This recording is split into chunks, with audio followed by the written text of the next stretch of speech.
Salsabila Zahra adalah seorang wanita muda asal desa kecil di Indonesia, berusia 23 tahun, berwajah lembut dengan sorot mata yang menyimpan kelelahan sekaligus keteguhan. Ia tumbuh dalam kemiskinan, diasuh oleh seorang ibu yang sakit-sakitan dan adik-adik yang masih membutuhkan biaya sekolah. Demi keluarganya, ia memilih jalan berat yang tak banyak perempuan sepertinya sanggup jalani, menjadi TKW di negeri orang, di tengah ganasnya padang pasir Arab. Ilyas Al-Farouk adalah juragan minyak terbesar di wilayah gurun itu.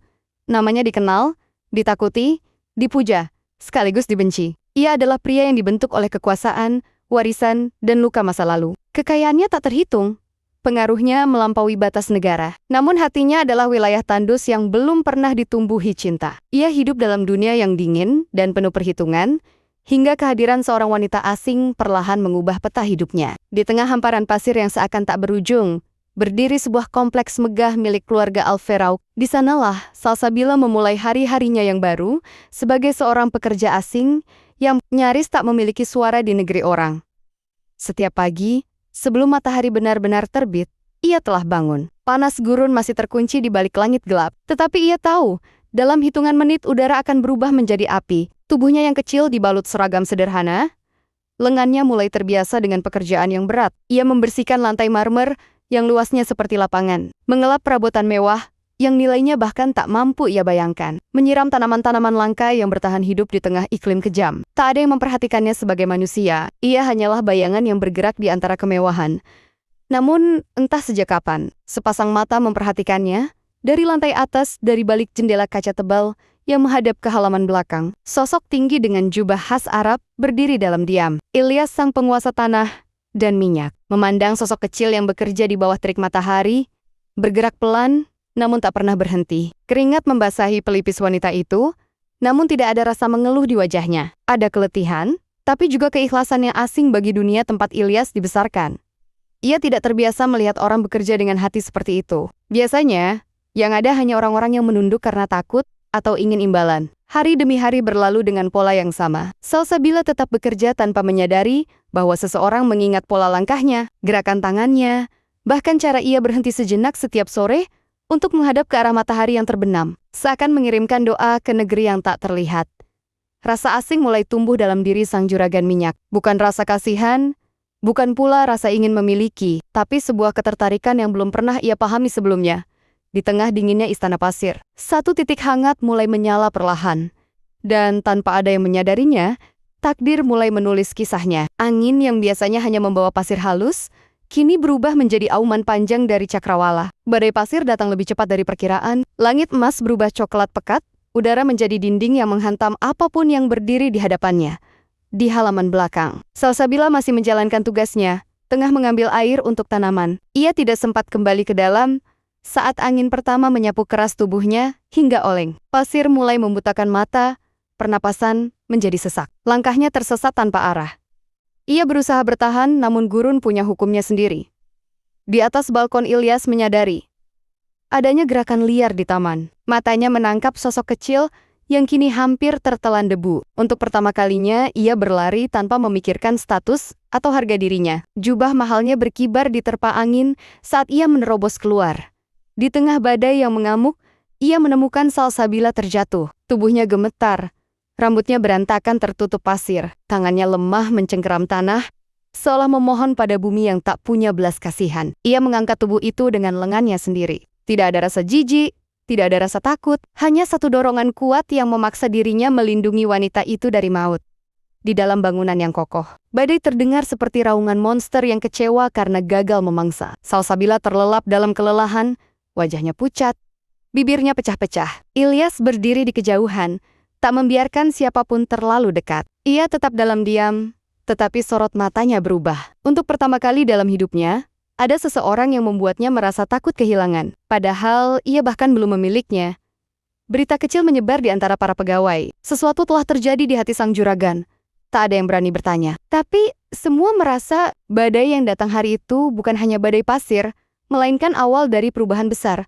Dan di balik pintu kamar yang tertutup, napas Salsabila mulai kembali normal, membawa serta masa depan yang tak pernah ia bayangkan. Salsabila dipindahkan ke area kerja yang lebih ringan. Tubuhnya masih lemah, namun tidak lagi dipaksa bekerja di bawah sinar matahari langsung. Air minum selalu tersedia khusus untuknya, Makanan datang lebih layak. Bahkan kamar kecilnya diganti dengan ruangan yang lebih nyaman dan bersih. Ia tidak tahu siapa yang memerintahkannya. Ia hanya tahu hidupnya mendadak terasa lebih manusiawi. Dari kejauhan, Ilyas mengatur semua itu dalam senyap. Ia memastikan tidak ada yang berani menyentuh wanita itu dengan kasar. Ia mempelajari kebiasaan kecilnya, bagaimana ia merapikan tempat kerja sebelum dan sesudah digunakan. Bagaimana ia selalu menundukkan kepala ketika berpapasan dengan siapapun yang dianggap lebih tinggi darinya. Bagaimana ia masih tetap menyisihkan sebagian kecil makanannya, kebiasaan lama yang terbawa dari kehidupan penuh kekurangan. Hal itu justru menusuk lebih dalam ke dalam hati yang beku bertahun-tahun. Pada malam hari di ruang pribadinya yang luas dan sunyi, pikiran Ilyas terus kembali pada satu wajah. Wajah yang tidak berusaha memikat, wajah yang tidak penuh tipu daya. Hanya wajah seorang wanita yang ingin bertahan hidup demi orang-orang yang ia cintai. Dan di dalam dadanya mulai tumbuh perasaan yang selama ini ia anggap sebagai kelemahan, kebutuhan untuk melindungi. Di sisi lain, Salsabila mulai menyadari sesuatu. Ada kekuatan asing yang mengawasinya. Bukan dengan niat buruk, tetapi dengan perhatian yang terasa berat di udara. Ia tidak berani menebak atau berharap. Ia hanya terus bekerja, menunduk, mengubur segala rasa di dalam hatinya. Namun hatinya adalah perempuan biasa. Dan untuk pertama kalinya sejak datang ke negeri itu, ia merasakan suatu getaran yang berbeda saat ia melewati sayap bangunan tempat sang penguasa tinggal. Di dalam istana yang dingin, jarak di antara dua dunia mulai menipis. Cinta belum disebut, cinta belum dikenali, namun cinta sudah mulai bernapas. Perubahan yang terjadi pada Salsabila tidak luput dari pandangan orang-orang di sekelilingnya. Di antara para pekerja mulai tumbuh bisik-bisik yang tak pernah diucapkan terlalu keras, namun cukup tajam untuk menusuk. Wanita asing itu tak lagi dianggap sekadar TKW biasa. Perhatian yang diterimanya terlalu berbeda, terlalu istimewa untuk seseorang yang berasal dari lapisan terbawah. Langkah-langkah menjadi lebih hati-hati saat ia berjalan melewati lorong panjang. Beberapa pasang mata tidak lagi menatap dengan datar, melainkan dengan rasa iri yang sulit disembunyikan. Sebagian lain memandangnya penuh curiga, seolah tubuh kecilnya adalah ancaman bagi keseimbangan yang selama ini terjaga. Namun Salsabila tidak pernah berubah. Ia tetap menunduk, tetap bekerja, tetap diam. Kebaikan yang ia dapatkan tidak membuatnya merasa lebih tinggi, justru membuatnya semakin ingin menghilang dari sorotan. Di sisi lain bangunan, Ilyas semakin sering berdiri di balik jendela-jendela tinggi, memantau dunia yang berada di bawah kendalinya. Bukan urusan bisnis yang mengikat perhatiannya kini, melainkan satu keberadaan yang terus menyelinap ke dalam pikirannya. Dalam kehidupannya yang penuh intrik dan kekuasaan, ia terbiasa menghadapi pengkhianatan, kebohongan, dan kepalsuan. Perempuan-perempuan yang dulu mendekat padanya selalu membawa maksud tersembunyi, kekayaan, status, pengaruh. Namun gadis desa itu berbeda. Ia bahkan tidak tahu apa yang sedang terjadi di sekelilingnya. Justru kepolosan itulah yang membuatnya semakin berbahaya bagi pertahanan hati yang selama ini tak tertembus siapapun. Dan tanpa disadari oleh siapapun, rasa cemburu mulai tumbuh bukan hanya di hati para pekerja, melainkan juga di hati sang penguasa sendiri. Setiap kali ada pria lain menatap Salsabila lebih lama dari seharusnya, ada sesuatu dalam dadanya yang mengeras, seakan dunia itu adalah miliknya seorang. Padahal belum ada apa-apa, belum ada janji, belum ada pengakuan. Hanya perasaan liar yang terus tumbuh di balik dinding istana pasir. Pada suatu malam yang sunyi saat bintang-bintang menggantung rendah di atas gurun, Ilyas berdiri di ruang kerjanya yang luas. Berkas-berkas bisnis terbentang, peta-peta tanah dan jalur pipa minyak terlukis di meja besar. Namun pikirannya justru terpaku jauh ke masa silam, masa yang selama ini terkunci rapat di dalam luka terdalam. Ia teringat pada seorang wanita di masa lalu, seseorang yang pernah ia percaya, yang pernah ia buka seluruh dunia untuknya. Namun wanita itu memilih orang lain, memilih kekuasaan lain, dan meninggalkannya dalam kehancuran kepercayaan. Sejak saat itu hatinya berubah menjadi padang pasir.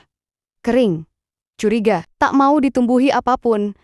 Ia membangun kerajaannya di atas rasa dingin, di atas dendam sunyi pada dunia. Namun kini, hadirnya seorang wanita sederhana dari negeri jauh, seperti hujan pertama yang jatuh di atas tanah retak. Dan tanah itu, tanpa ia sadari, mulai menyerapnya, mulai hidup kembali. Ia membenci perasaan itu. Ia membenci fakta bahwa dirinya memikirkan seorang pekerja rendahan lebih dari memikirkan kerajaan minyaknya sendiri. Ia membenci detak jantungnya yang lebih cepat setiap kali mendengar langkah-langkah kaki itu melintas di bawah jendelanya. Ia membenci bayangan wajah yang selalu hadir sebelum tidurnya, Salsabila. Di sisi lain juga tidak terbebas dari kegelisahan. Hatinya mulai diisi oleh rasa yang tidak bisa ia jelaskan. Ia merasa terlalu kecil, terlalu miskin, terlalu biasa untuk pantas berada dekat dengan seseorang semacam Ilyas. Namun takdir tidak pernah bertanya soal pantas atau tidak. Setiap keheningan yang ia lewati terasa semakin berat. Setiap sudut istana seakan menyimpan jejak tatapan yang tak pernah berani ia balas. Perasaan itu tumbuh perlahan, seperti bunga kecil yang berani mekar di tengah pasir. Rapuh, berbahaya, namun indah. Hari itu matahari turun dengan warna merah yang pekat, seperti pertanda dari langit. Gurun tampak tenang, namun udara membawa sesuatu yang berbeda. Sebuah perubahan besar sedang menanti. Ilyas kini tidak lagi sekadar memperhatikan dari jauh. Ia telah mengumpulkan informasi tentang gadis itu, tentang gesanya, tentang keluarganya, tentang hidup yang selama ini ia pertaruhkan seorang diri. Semakin ia mengetahui, semakin dalam pula rasa hormat yang tumbuh di dalam dirinya. Wanita itu tidak sekadar cantik. Ia kuat dalam diam. Ia tabah dalam sunyi. Ia setia pada orang-orang yang mencintainya, meski hidup nyaris tak adil padanya. Dan untuk pertama kalinya dalam hidupnya, Ilyas tidak ingin hanya memiliki seseorang, ia ingin menjaga. Ia ingin mengangkatnya dari dunia yang kejam. Ia ingin menjadikannya bagian dari dunianya, bukan sebagai hiasan, tetapi sebagai pusat dari perubahan besar dalam hidupnya. Di dalam pikirannya, keputusan besar mulai terbentuk. Sebuah keputusan yang akan mengguncang semua orang, mengguncang tradisi, mengguncang reputasinya sendiri. Di sudut lain, istana Salsabila duduk seorang diri. Angin malam menyusup melewati jendela kecil, membelai rambutnya perlahan. Dalam hatinya, ia merasa seolah sebuah pintu besar sedang menanti untuk dibuka. Ia tak tahu apa yang ada di baliknya. Ia hanya tahu langkahnya tak lagi bisa mundur. Takdir mulai memanggil namanya. Bukan lagi sebagai seorang TKW, bukan lagi sebagai gadis desa, melainkan sebagai wanita yang akan mengubah sejarah seorang pria paling berpengaruh di negeri itu. Dan episode selanjutnya akan menjadi garis batas yang tak bisa ditarik kembali. Istana di tengah gurun itu selalu dikenal sebagai tempat yang sunyi, namun penuh kendali. Segala sesuatu berjalan sesuai kehendak satu nama, Alferov. Namun sore itu, atmosfer di dalam bangunan megah tersebut berubah menjadi tegang, seperti udara yang menunggu badai berikutnya. Ilyas telah menetapkan satu keputusan yang tidak bisa ditarik kembali. Selama bertahun-tahun, hidupnya bergerak dalam garis lurus penuh kekuasaan, kesepakatan bisnis, dan pernikahan politik yang seharusnya sudah ia jalani. Ia diharapkan menikahi perempuan dari kalangan bangsawan, memperkuat jaringan dan memperluas pengaruh. Nama-nama telah dipilihkan, masa depannya seolah telah diatur sejak lahir. Namun semua itu runtuh saat bayangan seorang wanita sederhana terus mengisi pikirannya. Baginya, Salsabila bukan lagi sekadar pekerja. Ia adalah simbol ketulusan yang tidak pernah ditemukan di dunia mewah yang penuh topeng. Dan karena itulah, ia berani mengambil risiko yang selama ini tak pernah terlintas di kepalanya, menjadikannya pendamping hidup. Gelombang penolakan pun mulai terasa. Orang-orang terdekatnya terkejut, marah dalam diam, khawatir pada reputasi dan kehormatan keluarga besar mereka. Bisik-bisik makin keras menyebar di balik dinding marmer. Nama Salsabila kini bukan hanya disebut dengan iri, tetapi juga dengan kebencian yang tertahan. Ia dianggap tidak layak, tidak sepadan, tidak pantas. Namun di mata Ilyas, justru disitulah letak kemurniannya. Sementara itu, Salsabila merasakan beban yang semakin berat di pundaknya. Walau tak seorang pun menjelaskan apa yang sedang terjadi. Cara orang memandangnya berubah drastis. Lorong-lorong yang dulu hanya dingin, kini terasa memusuhi. Ia merasa seperti berjalan di atas pasir tipis yang bisa runtuh kapan saja. Namun di balik rasa takut itu, ada perasaan lain yang perlahan lahir. Sebuah keyakinan yang belum berani ia akui. Takdirnya sedang ditulis ulang, dan sang penulis adalah pria paling berpengaruh di tanah itu. Malam turun dengan senyap. Di dalam kamarnya yang kini jauh lebih layak, Salsabila duduk dalam keheningan. Cahaya bulan menyusup lewat jendela tinggi, memantulkan bayangan dirinya di lantai. Untuk sesaat, ia hampir tidak mengenali gadis dalam pantulan itu. Gadis itu bukan lagi hanya seorang anak desa miskin yang memikul beban keluarga. Ada sesuatu yang berbeda di balik matanya. Sesuatu yang lebih dalam dari sekadar ketakutan. Ada rasa yang belum pernah ia rasakan. Sesuatu yang tumbuh diam-diam, setiap kali tanpa sengaja matanya bertemu sorot mata pria yang selalu menjaga jarak itu. Namun hati kecilnya menolak untuk berharap terlalu jauh. Ia tahu siapa dirinya. Ia tahu betapa jauhnya jurang di antara dunia mereka. Di sisi lain, istana Ilyas berdiri di ruang terbuka yang menghadap ke gurun luas. Angin malam menerpa jubahnya, membawa aroma pasir dan bintang. Untuk pertama kalinya, ia mempertanyakan dirinya sendiri. Ia tidak lagi hanya memikirkan kekuasaan, melainkan masa depan seseorang lain. Ia menyadari bahwa keputusan yang ia ambil tidak hanya akan mengubah hidupnya, tetapi juga menyeret seorang wanita sederhana ke dalam dunia yang keras, penuh aturan tak tertulis dan ancaman tersembunyi. Namun semakin ia memikirkannya, semakin kuat pula tekad yang tumbuh. Jika dunia ini kejam, maka ia akan menjadi perisainya. Jika orang-orang membenci, maka ia akan berdiri paling depan. Dan jika cinta adalah kelemahan, maka untuk pertama kalinya, ia siap menjadi lemah. Tanpa pertemuan, tanpa kata-kata dua hati yang berasal dari dunia, berbeda kini bergetar di frekuensi yang sama. Menunggu satu peristiwa besar yang akan menentukan semuanya. Fajar menyentuh gurun dengan warna emas lembut. Hari baru dimulai, namun tidak seperti hari-hari sebelumnya. Ada ketegangan di udara, sesuatu yang tidak terlihat, tapi terasa oleh semua orang di istana. Salsabila dikawal menuju bagian terdalam dari bangunan megah itu. Tempat yang sebelumnya hanya bisa ia lihat dari kejauhan. Lantai marmer dingin menyentuh telapak kakinya. Langit-langit tinggi dengan ukiran megah, seolah menatapnya dalam diam, mempertanyakan keberaniannya untuk melangkah lebih jauh. Jantungnya berdegup lebih cepat dari biasanya. Ia tidak tahu apa yang menanti di ujung lorong itu. Apakah kebaikan? Atau justru kehancuran dari dunia yang belum pernah ia pahami. Di ruangan luas yang dipenuhi cahaya kemasan, Ilyas berdiri menunggunya. Sosoknya tegap, seperti biasa, namun kini terdapat sesuatu yang baru di sorot matanya, keteguhan yang bercampur dengan getaran perasaan yang begitu jelas. Hari itu bukan hanya garis batas baginya sebagai seorang pria berkuasa. Hari itu adalah awal perubahan bagi dua jiwa yang selama ini berjalan di jalur berbeda. Salsabila berdiri di titik di mana seluruh hidup lamanya akan tertutup, dan kehidupan baru yang penuh kemewahan sekaligus ujian akan terbuka. Tidak ada lagi jalan untuk kembali. Hanya ada satu arah, maju ke dalam takdir yang telah mengetuk pintunya. Cinta akan diuji, dunia akan gempar. Janji seumur hidup akan ditentukan. Hari pernikahan itu datang tanpa suara, namun mengguncang seluruh negeri. Gurun yang selama ini keras dan membakar seakan menundukkan diri di bawah langit yang lebih biru dari biasanya. Angin yang biasa membawa debu, kini bertiup lembut, menyentuh dinding istana dan tenda-tenda megah yang berdiri di pelataran luas. Di tempat yang selama ini hanya menyaksikan langkah-langkah kekuasaan dan kesunyian, kini terhampar bunga-bunga dari berbagai penjuru dunia. Salsabila berdiri di balik tirai tipis berwarna gading. Tubuhnya dibalut kain indah yang belum pernah ia sentuh seumur hidupnya. Bukan lagi seragam sederhana seorang pekerja, melainkan busana seorang istri dari pria paling berpengaruh di padang pasir itu. Namun yang berubah, bukan hanya pakaiannya, di dalam dirinya telah lahir keberanian yang tidak pernah ia kenal sebelumnya. Bukan karena perhiasan, bukan karena kemewahan, bukan pula karena status baru, melainkan karena satu hal sederhana. Ia dicintai tanpa syarat, tanpa tipu daya, tanpa kebohongan. Dan untuk pertama kalinya ia tidak merasa kecil. Di sisi lain, istana Ilyas berdiri dalam keteguhan yang berbeda dari dirinya yang dulu. Pria yang dahulu dibentuk oleh dinginnya dunia bisnis, kini berdiri sebagai seseorang yang memilih cinta di atas kekuasaan. Segala hujatan penolakan dan ancaman dari kalangan elit telah ia hadapi dalam diam. Semua itu tidak lagi penting baginya. Yang berdiri di hadapannya bukan lagi seorang TKW, melainkan wanita yang menyelamatkan hatinya dari kehampaan.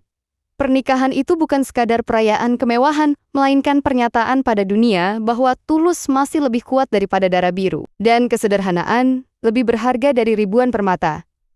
Di antara para tamu yang terpukau, ada yang menunduk malu, ada yang tersenyum terpaksa, dan ada pula yang akhirnya mengerti bahwa cinta sejati tidak memandang kasta, asal, atau warna kulit.